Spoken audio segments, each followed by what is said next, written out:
Welcome back, guys. Another episode. It's been a long time, but we're We here. got a lot to talk about, dude. Welcome back to the A lot podcast. to talk about. Yeah, I think we're gonna hit the full Brad JJ spectrum tonight. We're gonna talk a little physical fitness, a little bit of money, a little bit of investing, debate on dividends, the use. Talk about where in the world is Carmen Buckner these days. Oh man, no doubt. So much. And I think we're going to start off. This is muy importante.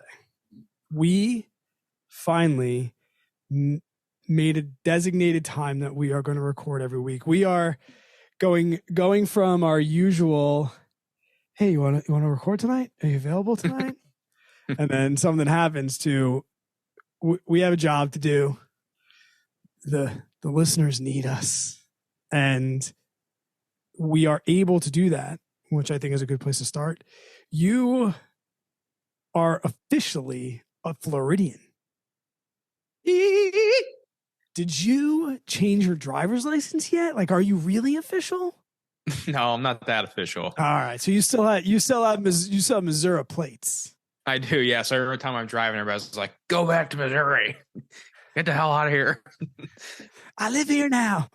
Yeah. I'm a local. No, I don't know when we're gonna do that because honestly, dude, we just bought freaking tags for our license in Missouri that are 2 years. They don't expire for another 2 years. So I'm just like, do I just leave them on there? Like, I don't really want to spend the money if I don't need to, you know. But I don't know. So how did you okay, well, we're just gonna zag all over the place. Well, That's fine. How did you register your new toy then? Don't say what your new toy is yet, but how did you that thing needs a license plate now? Yeah, I have a title for it and I have to go get a license and like insurance and stuff. I just haven't done it yet. But it's going to be under Florida or it's going to be under Missouri? It'll be Florida. All right. Yeah. Because like we technically have a Florida address now. Okay. So to catch people up, your house in Missouri is sold. Like you can't go back there. Money is in the bank. Okay. And that process went smoothly, which is interesting because how many transactions happen in real estate that don't involve brokers or agents? I don't know. That'd be a good stat to know, but I really don't know. I'm like not sure. What you just did, I'm terrified of. Like you sold a house. Okay, go. Yeah. Go tell me the quick. I know the pros and the cons. And yeah. I feel like when you list the pros and the cons, I'm saying you, when anybody lists the pros and the cons, they sound like a whole life insurance policy salesman. You know, it's just like you save the money, like this, that, and the other thing. But I personally, and I also love my real estate agent, like we're friends, so that's easier. But dude, I don't even know where to start. Like, aren't you free? There's got to be liabilities and stuff in selling a house and laws to break that a real estate agent like can protect you from. No, not really. I mean, you just got to make sure everything written on a contract and, you know, like any change you have needs to be an addendum to the contract and just communicate well with your sellers. I mean, really, dude, like when you look at it, like on the outside looking in, it does look like a pretty daunting task. There's a lot of things to do. There's a lot of things to look into. There's a lot of steps to go through. But really, like looking back at it now, and this is the second time I've done like, you know, for sale by owner, for the time that it's spread out from when you go under contract to when you're closing and signing those papers, there's a lot of downtime in there. You know, there may be a couple nights where you're like on the computer for, you know, a little bit, putting some stuff together, but it really isn't that bad. Like once you get the property like under contract, like I would say probably marketing and like hoping you get a seller is probably the hardest part. Like once you have a seller, everything is kind of in order. You know, if you've been through the ropes on buying a house already, you know what to do. You know, yeah, I guess access to a buyer pool is definitely a pro of an agent. Yes, I would say marketing is where for sale by owners lack. Right. But luckily, you know, that's the one thing I didn't need because the town I lived in at the time when I listed our property, there was zero inventory. We were the only property on the market. There's only 3 houses in a 100 square mile radius. The person that bought your house had to be related to somebody because somebody knew was fucking coming to the area. Well, actually, you probably dated the girl in high school that bought your house.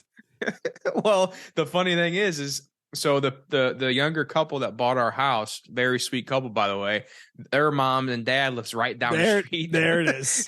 Yeah. So, yep, it worked. It did work out well though for us and them. Sell went easy. The buyers were excellent to work with. Did they have an agent on their side? So that's the funny part is at first they did, but whenever they found out about that, see, this is the crazy part, dude. I didn't even put pictures up. I didn't list it on Zillow or anything. I just posted a little post on our local, our town's like Facebook page. And I was like, hey, we're listing the house for sale. I listed did some dotted points of like what we, some like good features about the house or whatever.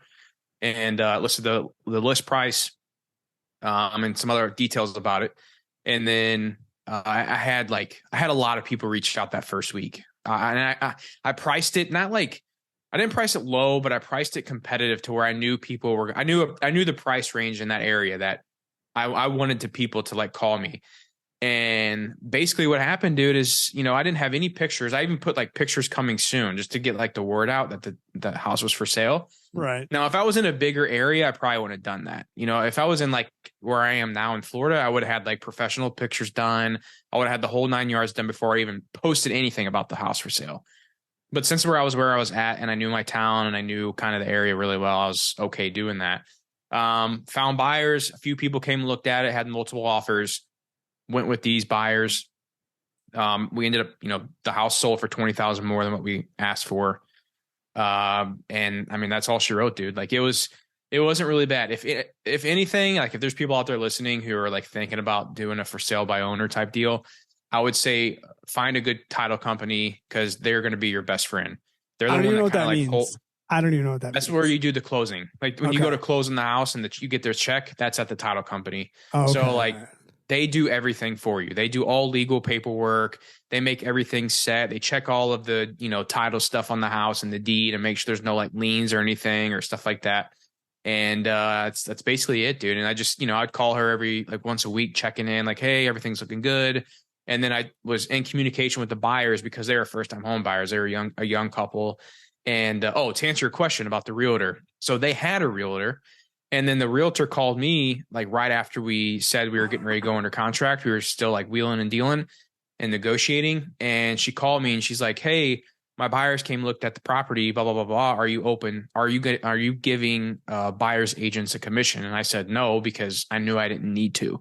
Now, if I was in a bigger area like Florida, I would probably offer a buyer's commission because then that's going to entice realtors to bring their clients to look at my property. Yeah, since I was in a small, yeah, but since I was in a small area, there was no inventory. I knew this house was going to sell. I didn't need to pay for the buyer's agent. I didn't need to do that. So to be clear, when both parties have an agent, the agent of the seller that's the person getting paid, and then there's kind of like this mutual agreement between the seller's agent and the buyer's agent that they'll split that. Isn't it like that? But like both agents don't automatically get paid. No, they both get paid. Really? So they both get paid. So the seller is in charge of paying both the buyer's commission as well as the seller agent's commission, which is generally around 6%. Okay. But then why wouldn't that agent make any money then? Because I didn't offer a commission payment. Right. So you were essentially the seller's agent that wasn't going to give them money. So the seller's agent can refuse money to the buyer's agent. Well, no, whenever you're using agents, that's part of the deal. Like when you use an agent, the agents earn a commission when the deal's done. Oh, but since I was under the impression that that only one side did and the other side didn't have to. Like, no, that's not if true. you are a buying agent, you're rolling the dice and depending on the seller's agent. No. I'm going to fact check that. It might be different in different states. It might be different in different states. It could be. Because whenever you use an agent in a transaction for real estate, both agents are going to earn a commission. Okay. Yeah, I want to see if that's because, like I said, I'm kind of friends with my agent, so maybe I'm gonna get him on the phone and record him, and he's not even gonna know it. I'm gonna record him without his permission. But no, that's cool. And so now you bought a house in Florida then. Well, hang on, I didn't finish that. So the realtor called me, and she's like, "Hey, I noticed my buyers just came and looked at your house, and they seem interested. Are you going to be offering a buyer's commission?" And I said, "No, unfortunately, I'm not. Sorry." And she got real pissed at me. And she's like, "Well, you probably need to be offering buyer's commissions." And that's when I was like, "Listen, lady, like, I'm not going to be a dick here, but like, I just don't like when people get real catty with me, like right off the jump when they don't even know anything about." And I was just, I kind of let her have it. I don't need to. Like, did you go to New York? That's the whole point of the reason why I'm doing this by myself. What'd you say? You went to New York on her. I did go to New York on her. Yeah, that's right. So you bought a house in Florida? No, not yet. Nope, we're renting. Now, let me ask you this. There was a mad rush to find a house. You flew down there. It was crazy. Yep. Has that mad rush continued, or now that you at least know that you're there and you're going to be rented for a little bit, have you slowed down the search?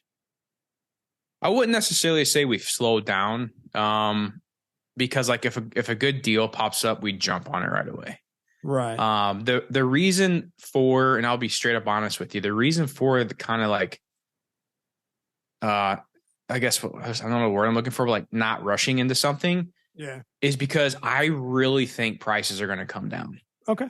Because I've really been studying the market we're in this certain county, in this certain area of the county, and I've seen what prices have listed for and then what they've sold for, and list price is always way higher than what they actually sell for.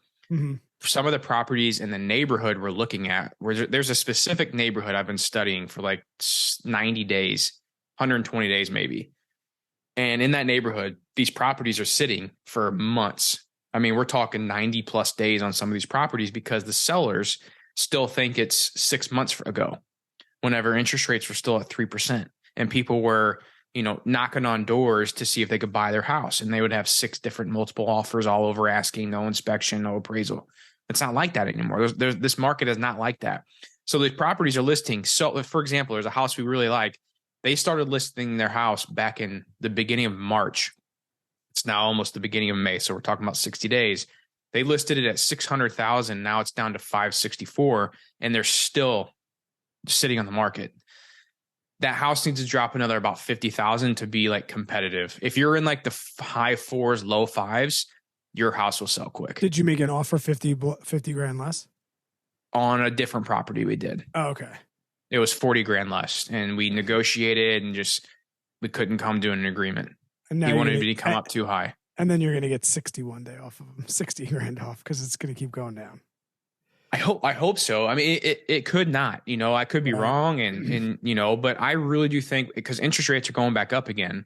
Yeah. And I think with that, it's going to push out even more sellers. And luckily, Lindsay and I have a good chunk of change to put down on the house. So it's going to lower our mortgage payment to where we can't afford a property in that price range. But I really think if we stick it out a little bit, we'll be able to save about 50 to 60,000. Is the lack of inventory what's keeping houses so high right now? Like nobody wants to sell their house? I think that's a tough question, because like where I came from Missouri, that was low inventory, to where here I feel like I wouldn't say there's an abundance, but there's definitely choices. Okay.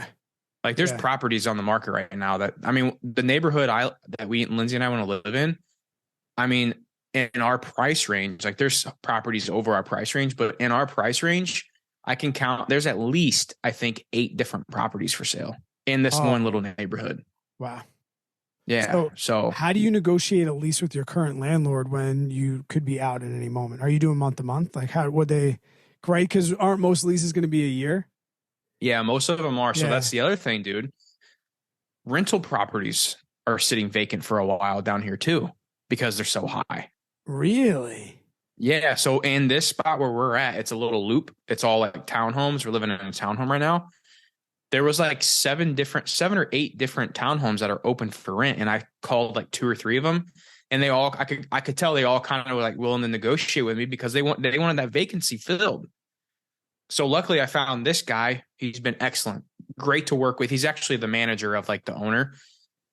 Great guy. He even said we talked one day and he like loves dividends and stuff like that. And like he has like 6 properties themselves. And anyways, we were like talking and stuff. And so I was able to negotiate with him. I'm like, hey, listen, here's our ordeal. This is what we're looking at. When we first talked to him, we got him down a few $100 and we were going to sign a 6-month lease, no pet fee, like a couple other things waived. And then I called him back. I was like, hey, how about this? I said, we really need the flexibility more than this, $200 savings a month. I said, would you guys be willing to do a month-to-month rental? And then I'll pay you an extra $200 a month to have that flexibility. And they said, yeah, that's fine. So nice. Yeah. So, right now, dude, like it's, I couldn't have done that 6 months ago or a year ago. No way. No way could I have done that. Times are changing in the real estate market. I'm figuring out at least down here in Florida. I don't know about other markets. Yeah. All right. But where we're at. So exciting stuff. A lot going on though, dude. More updates to come. Yeah, of course. It's gonna be exciting, and I'm just ready to get a house though. Like, like we don't have a couch, we don't have a kitchen table. Like we're kind of like roughing it right now. I mean, we're not roughing it, but like roughing it in a $400,000 townhome. Yeah. But we're because we left all of our furniture and shit back home in Missouri. The buyers bought that furniture. I'm never moving ever. Oh, it sucks, dude. My dad, I feel like if my dad's listening, like shout out dad, like you rocked it. Like we left after closing. So we packed up all of our stuff in the U-Haul, had a few last minute things my dad and I had to pack. We threw our mattresses in the U-Haul and then drove the U-Haul with the G6 on the trailer behind the U-Haul, parked it at a gas station. My dad and I drove in. I had the dog on my lap. I was sitting Indian style because we had shit all on the floorboard. He drove me into the title company. Crisscross applesauce. Huh? Crisscross applesauce. You were sitting crisscross applesauce. You live on the East Coast. Why not Indian style? Because you live on the East Coast. What the hell does that mean? Continue your story. You were sitting crisscross applesauce. I don't call it that though. Why can't you call it Indian style? You can call it that. It's just not the most appropriate way. Oh, Jesus Christ. He's got nothing to do with this. I know. I mean, whatever. If that hurts your feelings, you got some issues. Okay, so you're sitting Indian style, and yeah, I'm sitting Indian style in my car, and my dog's on my lap, and so we pull in, we do closing, get all that done, sign the paper. Lindsay takes a check to the bank. I go to the U-Haul. My dad and I take off. It's like 9:00 in the morning Central Time. We drive from here to Jacksonville, and again, we're driving a little slower because we got the U-Haul fully packed down. I got pulled in the trailer with the car on it, and we don't get in here until 4:30 at night, or I guess the next morning. So we just pull the mattresses out. We drove all the way through, pull the mattresses out, pulled them up here, put one in my dad's where the kids sleep now, and one in my room. He goes to sleep for an hour. I go to sleep for an hour. We wake up at 6:30, and then we start unloading the U-Haul because my dad has to catch his flight that next day by 2:00. So we had like 3 hours to unload and like kind of like just put all the shit in the house. And we got that done. We were able to go eat at Cracker Barrel for like 40 minutes right by the airport. Got my dad at the airport in time. Dude, I'll be honest with you. Like, it sounded like it sucks, and it did. But everything from when we put the house under contract until we moved in here, we really had zero hiccups. Which smooth as a baby's ass. Thank the good Lord above. I mean, he was looking down on us on this whole ordeal because, I mean, dude, I was pretty stressed about the whole. I was just worried about people backing out of the deal. I was worried about the buyers, like, canceling on everything. And then, I was worried about the U-Haul breaking down, like, everything going wrong. And it went well, dude. It good. I'm glad. I've been sleeping a lot better lately. I'll tell you that. Nice. So enough about me. Go ahead. I was to say, what else is helping you sleep better? I do. How's your sobriety, bud? It's good, dude. Like, so today's the 28th. Yep. 28 days. I haven't had a drink of liquor, which is probably the longest it's been for me since I would probably guess college, maybe even high school, And because I drank a lot in college too. the beginning of the month, you said, "I'll go the month of April," and Yep. I said, "Great, that's great news." Are you gonna push it, or are you ready to get back on the wagon? So here's the thing. My drinking will now probably consist of only for social events. Okay. So I probably won't be doing like the drinking at dinner with the fam. That's probably not going to happen anymore. Maybe occasionally, but like I used to do it every time I'd go. I'd order a beer. So I probably won't really like. Lindsay made a comment tonight when we went out for Mexican. She's like, "Oh wow, you get to drive home. That's nice." And I was like, "Oh shit." You've been that guy at Mexican for the last 20 years.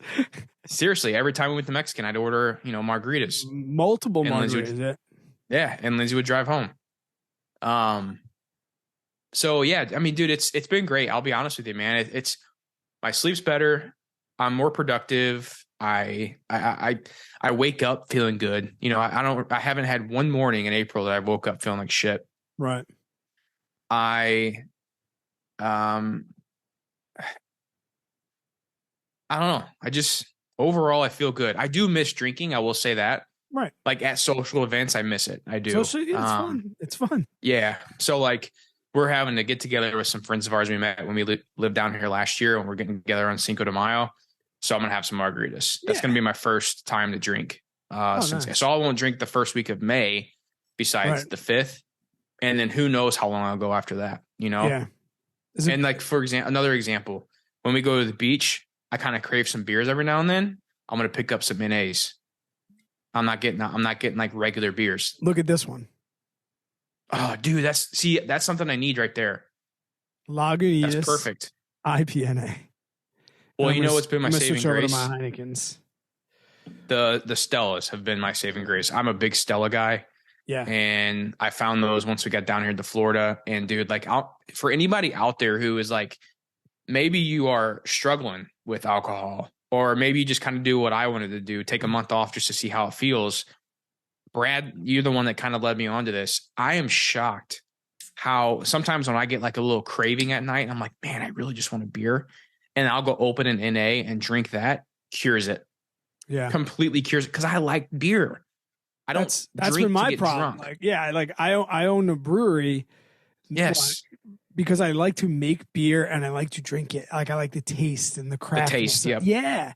So yeah, NAs have been game changer. Oh, dude, 100%. Like I will for sure keep NAs in the fridge more than I'll keep regular beer in the fridge. Yeah. Strictly because I don't need the buzz. Right. I'm not drinking to get drunk. And also, I don't want to wake up feeling like shit because how I am sometimes. I may drink 2-3 beers and wake up with beer shits, and then my run's ruined for the next morning. You know what I mean? So like, I don't want to do that. So now with this whole running thing we got going on, which that's a whole nother ordeal, bro. Yep. We got to talk about that, but let's save that for a little bit. That like my runs have been just incredible. My body feels good, which I kind of knew my body was going to feel better not drinking. Like you're not putting poison in your body. But out of everything, I would say everything is a pro. The only con is just the social events that I do miss. And there's been a few like fish fries and stuff I went to where I was like sending you that. But even that though, dude, with the NA, it still cured it. And then I get home at night, I'm not like going to bed, and I wake up and I'm cooking breakfast for the fam, or I'm folding laundry out of the dryer, or I'm up doing emails at 5:30 in the morning because I'm not feeling like shit and I'm out of bed and I'm drinking my coffee and I'm enjoying it. I'm like, damn, this feels nice. So there will be social events that I'll keep drinking NAs at, and I don't even have to tell anybody. No one's asking about it. That's the biggest thing for me. I worried about how my social life would be affected. And, I've heard the quote that you'll stop worrying so much about what people are thinking about you when you realize how seldom they do. And so good, and it's, I was like, oh man, what if they question me? What if they ask? And then like they ask, and then you're going to say you're not drinking tonight, but you're already thinking about the rebuttal to what they're going to say to you. And then they're just like, oh, okay, cool. Oh, you got to run tomorrow? Yeah. Oh, you got a bike ride? And Yeah, they don't care. And with all the different types, like, I have happy hour every Friday and I'm still having it, and all my friends come over and they still drink and it's great. But I'm drinking the Lagunitas the first time tonight, and my buddy comes in, he's like, "No, dude, you drinking again?" And I was like, "Another NA." He's like, "Let me have it." And then we had to go back and get some more, because like, yeah, there are those people, and we're opposite sides of the spectrum as far as drinking. Like, I don't have the healthy relationship that you have, and that's why it has to be all or nothing. Because in true alcoholic fashion, like, the first sip is the sip that gets me drunk. So there is no like, let's try it, or it's either I'm gonna go back and I'm gonna drink like I used to, or I'm not. That's it for me. And yeah, nobody tends to care, but the NAs, even for me, because the taste is one thing, but you become accustomed to having something in your hand at the beach, or absolutely. That was my biggest thing. Walking around a party with something in your hand. And I tried doing the seltzer route, but seltzer is just overcarbonated for me. Like, made me more full than beer. I don't know if you know that, but like, beer is carbonated different than seltzer. And like, yeah, it cured so many different social things for me.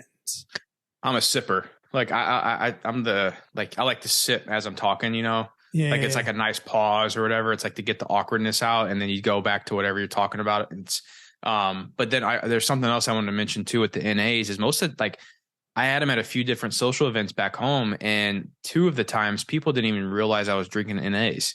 Yeah, they were just like, "What are you drinking?" And I was like, "Oh, it's a Heineken." They're like, "Oh, cool." That's it. Whatever. I didn't even say it was an NA. I was like, "Yeah, Heineken." Yeah. So, and I will say, because I know what I used to think when I heard people having the conversation we're having. I just want to, and I put this on Twitter today. I said, I just want you to know that, like, I'm not telling you to be sober. All I'm telling you is that if you want to be sober and you need someone to talk to about it, I'm here. That's the reason we're talking about it. I'll say this, because people have reached out and DM'd me that, like, I never would have. Yeah. I'll be bad cop on this one. I would say try a month. Like, take a month off to test yourself, because that's why I did it. I mean, I saw what you were doing and stuff, and it kind of inspired me a little bit. And I was like, man, I probably need to try that. And I'm glad I did, dude, because from how JJ on March 30th or like March 20th, whenever we did our little last episode of talking about the sobriety and stuff, versus JJ now, night and day difference on liquor and alcohol. Yeah. Like, my thoughts on it and like what I want to, like, because like back then I would have been like, yeah, do a month and I'll go back to doing what I was doing. No way, dude. My whole life changed from that 1 month. I will be drinking a lot less. And the NAs was probably one of the biggest game changers of this 30-day of being sober. I agree 100%. Like, even being plant-based, like, having plant-based real options makes life, it's much easier to be a vegan these days than it was even 10 years ago. I ain't doing that though. Have we spoke since I got injured? When was that last episode? Shit. I don't remember if we've been injured, but I wanted to bring up your race. Okay. Yeah. Did we talk about that? I'm looking at. No, I don't think I don't know, dude. I don't think we've talked about your 50K. March 28th.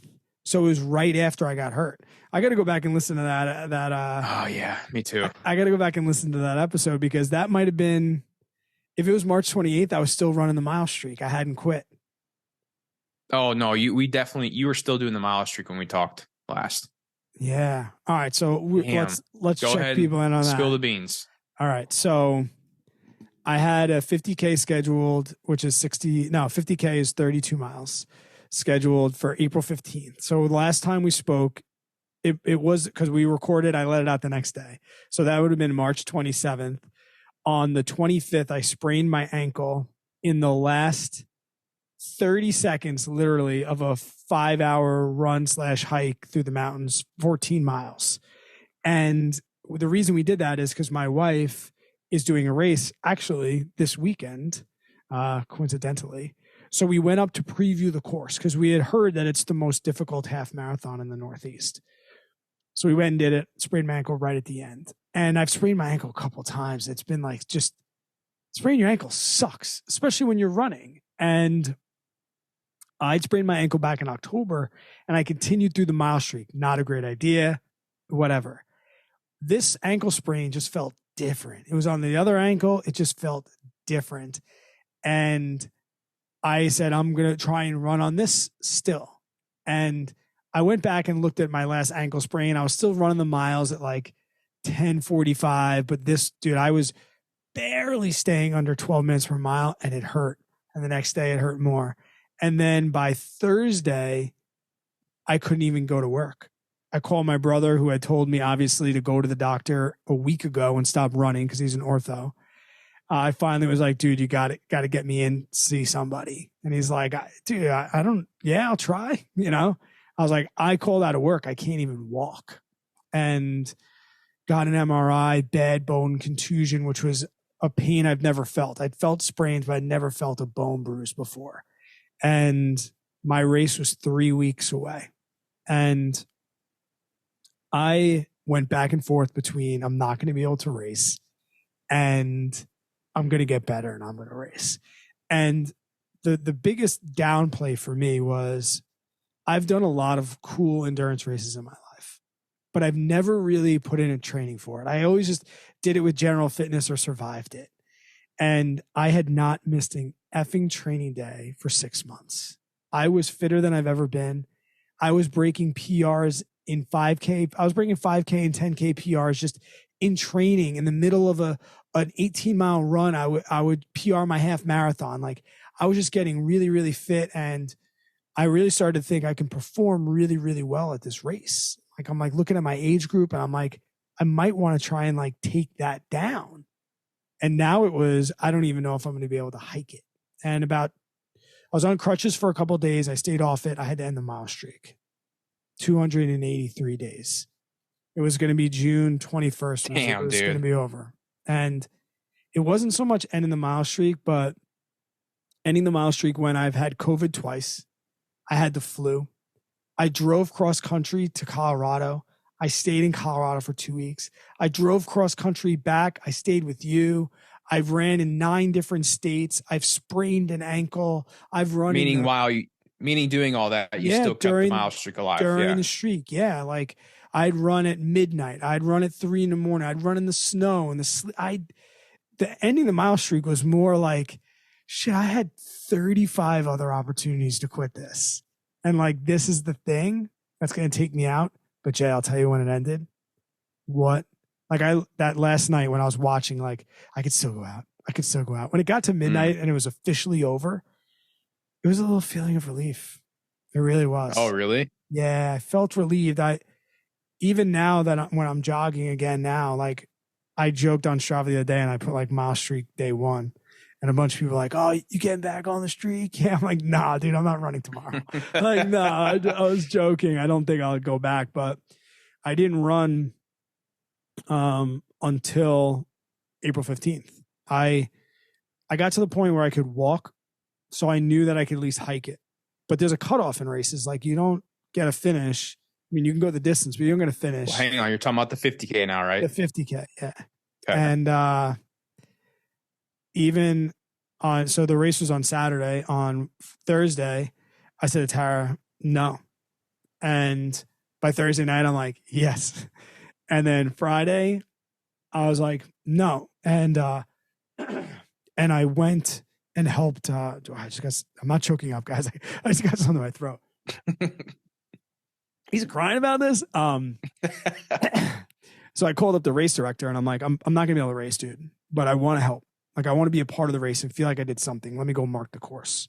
He's like, you got a mountain bike? I got a mountain bike. So I went and went on a 20-mile mountain bike ride, and I went out on a trail. You have to mark the course with these little like landscaping flags to follow you the whole way. So I did 10 miles of that on the mountain bike. Got home to the Tara, like, yeah, the mountain bike ride, like, it didn't feel great even riding a bike. I set my alarm for 4 a.m. just to like see if I could magically get out of bed. Got up at 4 a.m. It hurt. I put myself into denial. I'm like, I'm going to hike it until the cutoff, whatever. I wrapped it good. I got to the start line and I was afraid because Tara's like, why don't you go practice running now on Friday? I'm like, if I do that, I'm going to know for sure if I can do it or not. I'd rather find out at the start light, all dressed up, no place to go, nipples taped, lube everywhere, like ready to rock, my little finger toe socks. And I started jogging. I was like, it sucks, but I think we can move. I think we can get this shit done under the cutoff. And I walked a bunch and I power hiked a bunch and I probably jogged. It looked more like a shuffle, but got myself to the line, man. I got myself to talk about the ending. The ending's the best part. With my brother. Not well, that too, but and I carrying my kids across the finish line. Yeah, dude. Yeah, so yeah, I was trying to break. Well, initially, I'll give you some context. I was probably most likely going to run this race in about 5 hours, give or take 10 minutes, 450 to 510. What is that a mile? Like 13 minutes or something? No, less than like 10 change. Like I think 5 hours is probably like 9:30. So between 9:30 and 10-minute pace, I was going to average. And I finished in 7 hours, 3 minutes. But I passed 8 people in the last 3 miles. I was having a pretty low stretch after I crossed the marathon, and I was like, wow, I've never run this far. I'm now an ultra marathoner. Oh, that's so cool. Yeah, it was cool. But that's 26.2 miles. By 26.4 miles, I was back in a hole. And I was like, I can't make it. And I walked all of the 26th mile, 18-minute pace, all of the 27th mile, 18-minute pace, and all the 28th mile, 18-minute pace. And I saw my brother. He surprised me. He's like, come on, man. We got emotional for a second. I told him everything hurts. He goes, yeah, you have a broken ankle. And I was like, we got this. And like, he gave me a hug. And I ran in the last 4 miles at like under 10:15 pace, like 10:05, 10:09. And I passed a poop ton of people. And I'm coming up to the photographer. There's like a guy the shit poop. Yeah. There's like a guy taking pictures usually. And I was trying to pass people. I was going for it. I was trying to finish strong. And I was like, is there anybody behind me? He's like, no. So I stopped walking. I stopped running. I turned around. There was nobody there. Like I could have seal crawled in and nobody would have caught me. And yeah, my kids came like running, just like right out of a movie. Came running from the finish chute to me. And like I just freaking scooped them up after 7 hours and 33 miles. And I took like 5 or 6 steps with them. Like, shit, I picked these kids up pretty far from the finish line. That's like, I can't put them down now. And I literally like, all right. It was probably 50 yards, dude. The picture the picture that I posted on Instagram on the Brad Finn Runs, like you could see it. The finish line, the bokeh, like the blurriness of the finish line. You don't even know it's a finish line. It just looks like a blue blob. That's how much out of focus the background is. And I got him across the finish line. I just like freaking dropped him, and then I did my old crawl to the side where you could hear people being like, "Is he okay?" And Tara does he's either going to throw up or poop. He's either going to throw up or poop. Like she just knows that crawl of mine by now. And no, that's so cool though, dude. Like, it was. I'm gonna be honest with you, man. Like, you have motivated the shit out of me over the past 6 months to just like, to no drinking for a month, to me training for a half marathon, to which I'm also doing that for myself, obviously, but that's the whole reason I started it, is just because like I see you do these races, I see your improvements and how much of a change your body's made and how much better I've seen your runs progress from whenever you were running, 8-9 months ago to where your times are now. I was just like, holy shit, this is incredible. And I've only been doing this for training for 2.5 weeks or something. And I can already tell my progress in just the short amount of time. It's very small. Like the person on the outside looking in can't see it, but I can see it and I can feel it now. And like, when you tell me with like the run slowing thing, so my background in running is none. I didn't run, I would go on like mile runs. Actually, the longest run I've ever done, I just did last week. And it was 4 miles, and I've never ran over 3 miles in my life. I So can't wait till you get ran. up. I can't wait till you get up here because whatever that distance is, we're gonna run double it. Oh shit. I'm gonna tell you to leave your Um, GPS in your pocket, and I'm just gonna go out like 8 miles and turn around and come back, and you're gonna get back like, what was that? Like 9? I'm gonna be like, no, dude, that was like 16. oh my God. Well, I'll say it, dude. It's been a new, like, this is like, I can tell this is a new chapter in my life. Um, and this is something I've kind of always struggled with myself. So I've always looked at running as like a downer. Like, so for me, I've always wanted to be like, the kind of bulky type guy. And I always looked at running as like a skinny man sport. Like I always looked at it like that. And I never really wanted to do it because I didn't want to be built like a runner. But as I've gotten to the game more and as I've gotten more into this like community around running, I have noticed that there are still built guys who are running sub 6 mile pace marathons, or maybe not six, maybe it's like sub They're 8 or running. something. They're going sub 3 hours. Yes. And I'm looking at these dudes. I'm like, shit. I was like, well, shit, if they can do it, well, why can't I? I mean, because like I'm a short guy. I'm 5'8", 5'9" with sneakers on. And I'm like 210 right now, but probably like 205 to 215 is where I kind of like my gap. And so I'm not like the best body build for a runner, but I'm already seeing that improve. Like I can tell I'm lighter on my feet now. I can tell I'm more relaxed. I can tell this, like the heart rate thing, like watching my heart rate that you told me, dude, it's improved my run. Like so I didn't run today. Today was a rest day.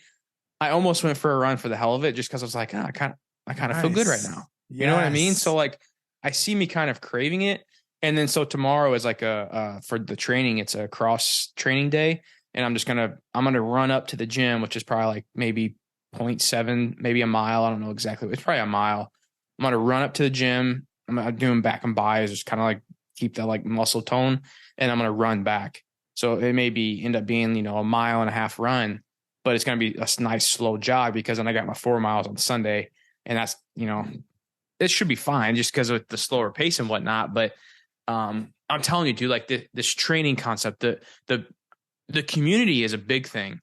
So Yeah, like the they're cool. community I'm finding on Instagram, oh dude, it's kick ass. Man, like I haven't really like dived in and started like being a part of it, but just like I've been kind of like a fly on the wall. Like Right. I've just been kind of like sticking my head and like, what's going on over here? And dude, it's motivating. And now I'm seeing these guys do these races, and like the Boston Marathon just happened. So I was like watching all the dudes that just recently started following, running their Boston Marathon. And I'm like, shit, man. I'm like, this is kind of like motivating. Like, why can't it's the same thing, dude, with like money. So like you go back and you see these guys when I was like 23, 22, 24, and I'm like getting into the real world. I graduated college and I'm seeing these young guys who are like being super successful at, mid 30s, young 40s. And I was like, well, shit. I was like, if these guys are doing it, I got to figure out how to do this.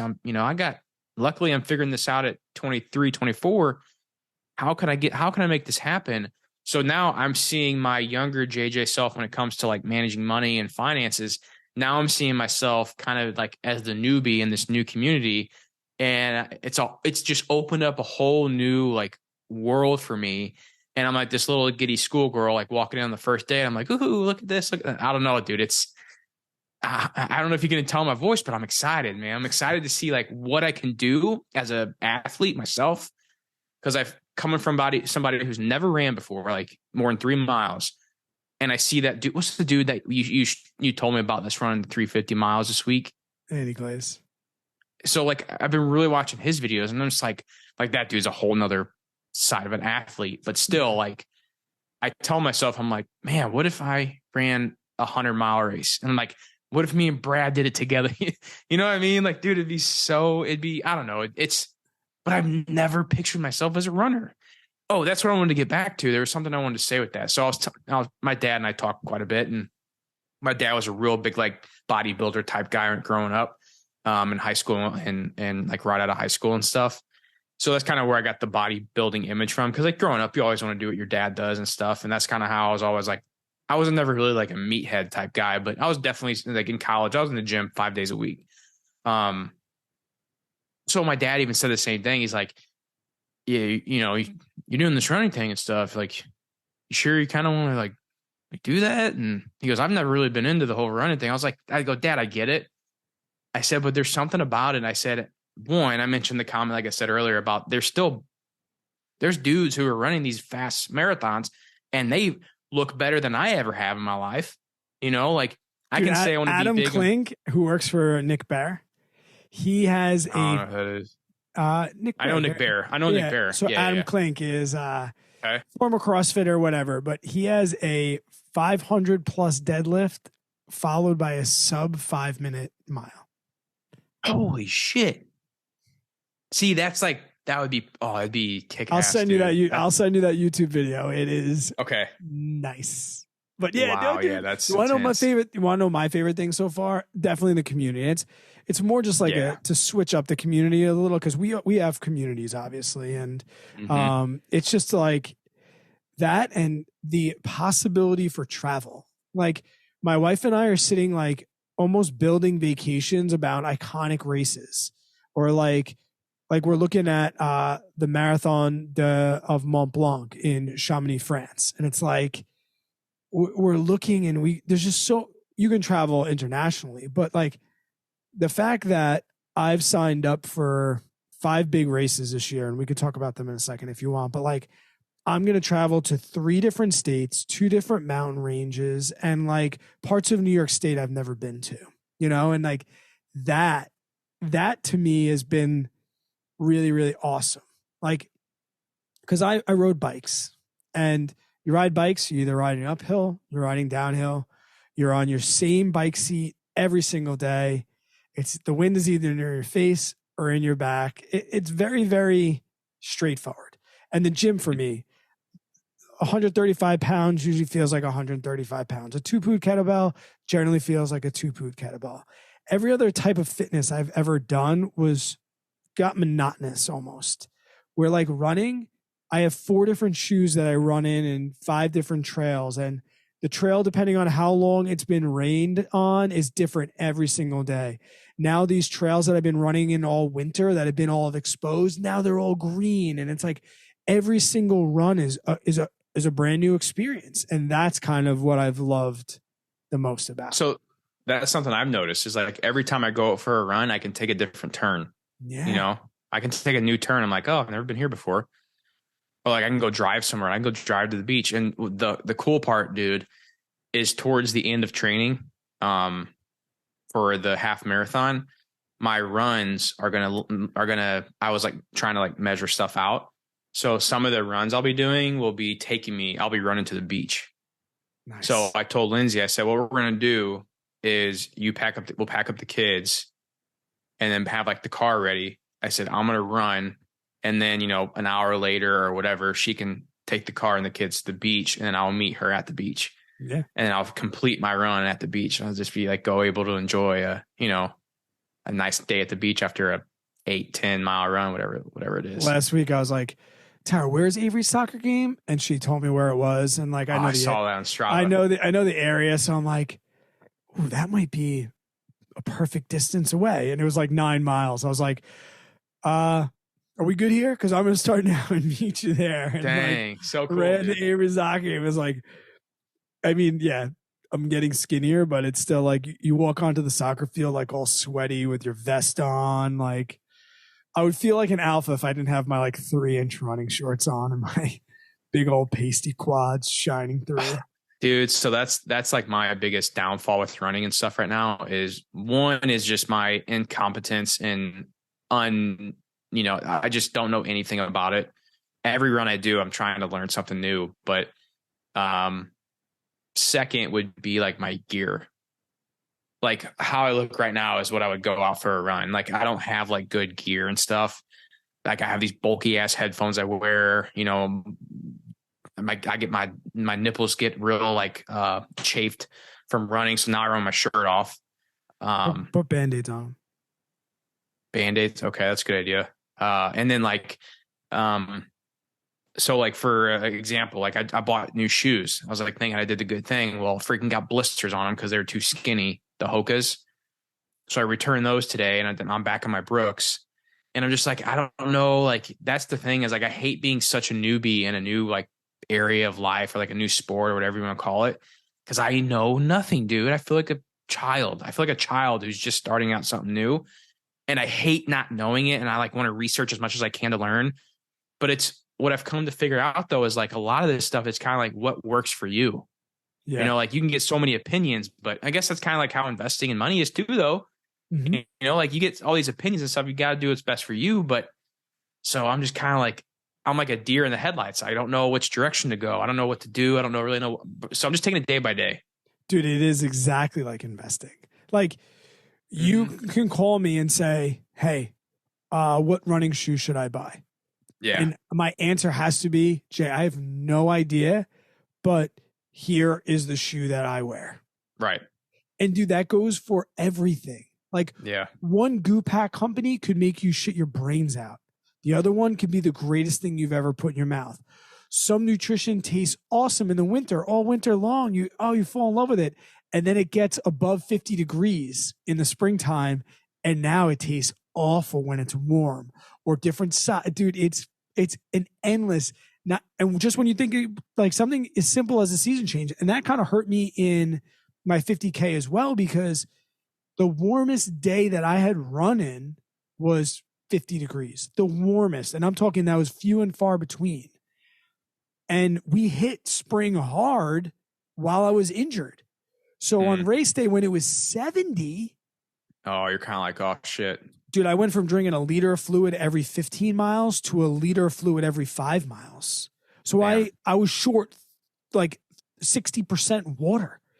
And what that did, now my salts are off. So now I'm cramping and now I'm hungry. Like things like that, where it's like people look at like a marathon training program and they look at those Saturdays. They go right to Saturday. Kind of like when people like want to buy something of high quality, they just look at the price tag and they're like, I'm just going to look at the price tag, but you don't think about why. Right.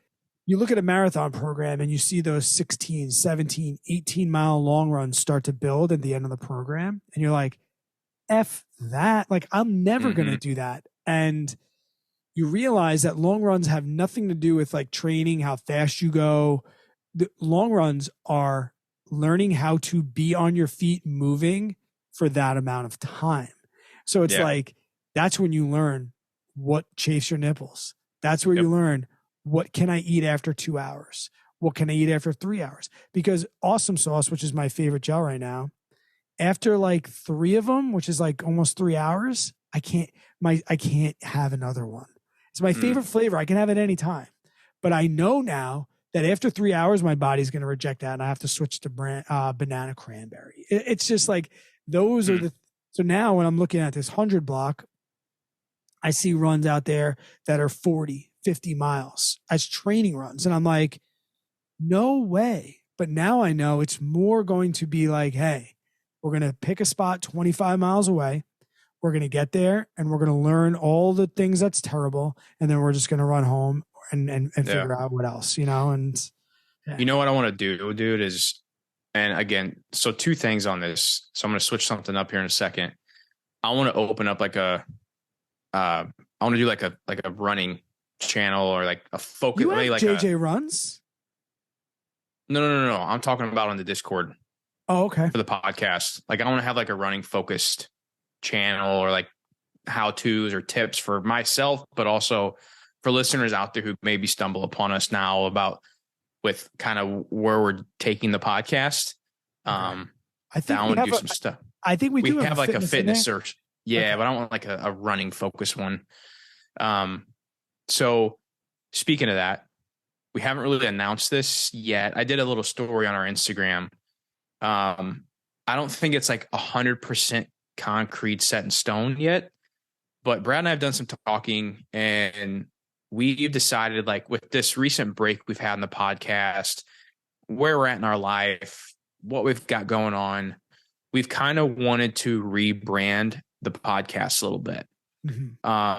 We don't want to be just solely money focused. We're still going to be talking about money. We're still going to be talking about investing and, you know, real estate and, you know, different stuff we're doing and having guests and stuff on here. but there's so much more to Brad and I, and there's so much more to just kind of what we want to talk about on a daily basis that we feel like whenever it's been brought up in the past, when we were a money only focus podcast, where we got a lot of comments about, from new stuff like the sobriety or taking breaks of alcohol, to the running programs and what we're doing and the races we're doing, to, family life, being a dad and how we handle certain things. Like Brad may handle something different than me, and just like voicing our opinions on that is how we raise our children. We've getting comments and things like that from you listeners saying, "Oh, guys, I really like that episode when you talked about XYZ." So Brad and I, one, we do this podcast because we love it. Like, we don't really make, money from this thing. So it's more of a hobby of ours. It'd be great to be a full-fledged business, and Brad and I can be able to travel and focus and do this and meetups and all that. Maybe one day, but right now it's just, we got to go where our hearts are. And I think Brad and I both kind of determined that we want to talk about, with this being a hobby of ours, we want to change it and talk about stuff that works for us and that we like to talk about.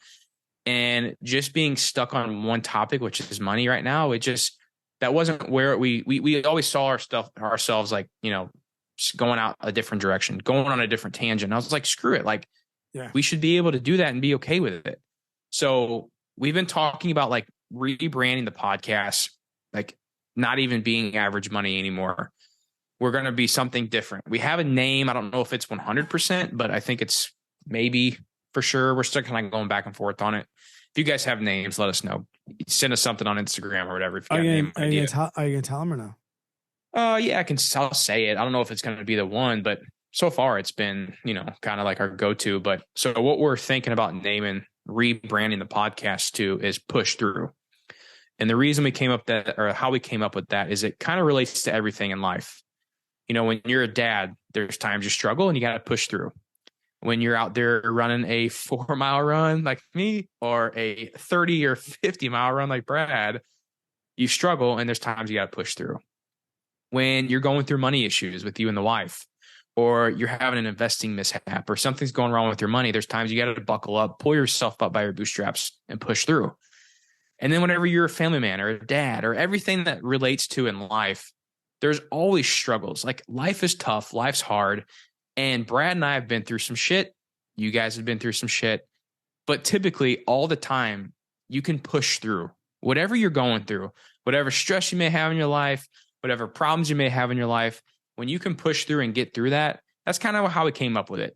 So I'm not sure if that's 100% what the podcast is going to be called, but that's the area we're leaning to. And then that kind of just umbrellas everything that we like to discuss: family, fitness, running. I feel like running is going to take a big toll on kind of like what we're doing right now, just because that's the time of life we're in. Money. I don't know if I've said these already, but just kind of everything under the sun, living life, really, dude. Like, that's what it comes down to.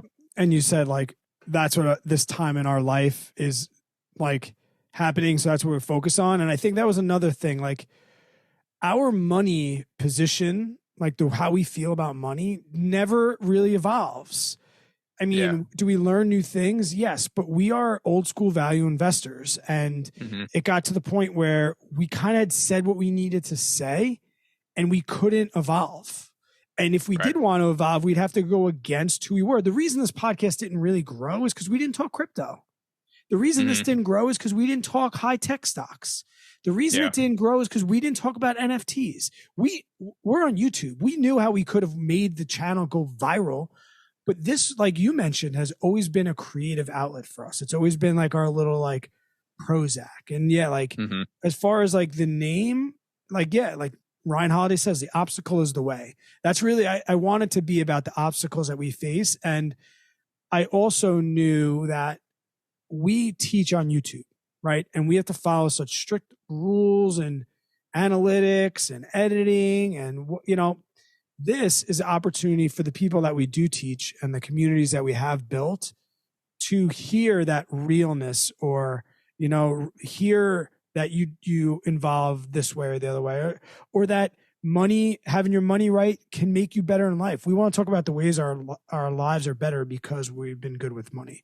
We want to talk about why our investing strategies are better because we've made certain changes emotionally and psychologically. And we always felt pigeonholed, and we thought that, and we at least for me, like I had a little bit of an identity crisis where I was like, I'm Brad Finn Finance. That's it. That's what I'm credible enough to talk about. And it wasn't until we like get off the call and we'd give each other advice back and forth about certain things. And it was more like, wow, I've also had a lot of life experiences and I want to talk about those. As I mentioned earlier with the sobriety thing, like I've gotten to where I'm at right now and the major changes that I've made over the last year because I knew the people that were there to support me, to clap for me when I win. Like I knew that those people were out there, and I would talk to others and be like, or they'd hear something I was doing that, I didn't know you were doing that. I didn't know you were doing that. And way back, our first or second guest, John Scholler, he's like, everybody should be knowing what you're doing. You know, that's like the meme about CrossFitters and cold plungers and vegans. Like everybody should know that's how things grow.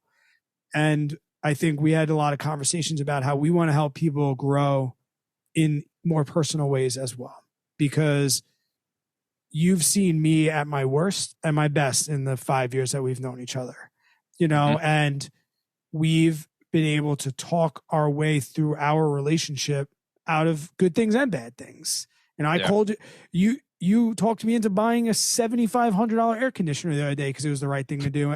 And I needed to hear you say it, you know, and whether it's running or whatever it is, we just want we want people to know that when you watch our YouTube videos, we're trying to help you make a couple bucks. And, but on here, we want you to know that, you know, we're not perfect and we're pushing through the same things you are. You know, we went from, you know, our first slogan was like average money, you know, above average guys doing above average things with money or something like that. And it doesn't have to be with money. You know, we can just, you know, we could be there for one another. Cause I'm getting older. I'm getting less friends. So the friends I do have, I want them to be the shit. Well, shit. So it gets worse. I've never had many friends. Yeah, no, it gets worse. Oh no, it gets worse. Oh man. And then you do something extreme like stopping drinking when no shit. Your whole identity has been built around a brewery for years, and oh no, it's a good way to get rid of some friends. But I'm okay. I'm happier.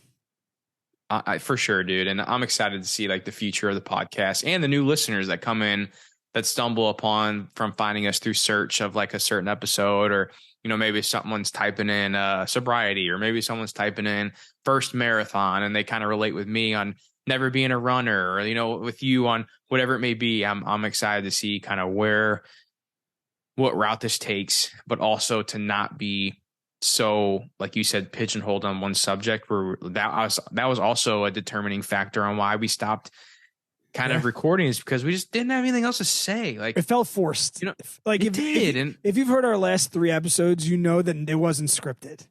Yeah. You know, like, it feels natural. It does. Dude, and like it also opens up. We can have like different guests too. Like you were talking about Andy Glaze. I was literally just about to say that. I'm going to get Andy Glaze. We're going to bring on this guy that's run 100 miles a week or more for the last 163 weeks in a row. And like, I'm gonna be like, dude, I want to hear what it's like to do that as a 45-year-old dude with a family in California. He's a fireman, you know, like, and we can just bring in people everywhere, you know? Yeah, it'd be cool. I'm excited. So stay tuned. I mean, see what we talked about how we made a schedule. So we're going to post every Monday now. Mm-hmm. We're going to record Wednesdays, post on Mondays. So next time we didn't talk about money. We have our option strategy at last on the list. If we didn't get, but we've now on for an hour and change, and you know, so if we open the options wheel right now, it's going to be a 3-hour episode, and we're gonna record on Wednesday, and that's good because it's the end of the month, so we'll be able to talk about how we did in April and how we're doing for the year, and maybe some stocks that we're wheeling and things like that. Sounds good, man. Talk a little more investing on Monday. Yeah, let's do it. All right. Well, guys, thanks for joining in. And as JJ mentioned, we are pretty much self-supported except for our Patreons. It's a very, very easy, inexpensive way just to say thank you and getting it direct access to us in the Discord. If you're a dividend trader, guys, JJ owns an awesome dividend tracking company. You can check out my affiliate link if you'd like to try that out. And if you're into the wheel and you like reading, I got a book on trading the wheel strategy over there on Amazon. So if you check those three, that's 3 awesome ways. We'll talk again before I race again. My next race is June 16th, and it is a race like most people have never ever done before too. So I'm excited to talk about that. It's going to be fun. Yeah, I'm excited to see it and watch it. And yeah, dude, that's all I got. I don't have anything else to add. I guess we'll post this on Monday, and then Wednesday we'll record another episode. All right, guys. Thank you so much. We appreciate you. We're back.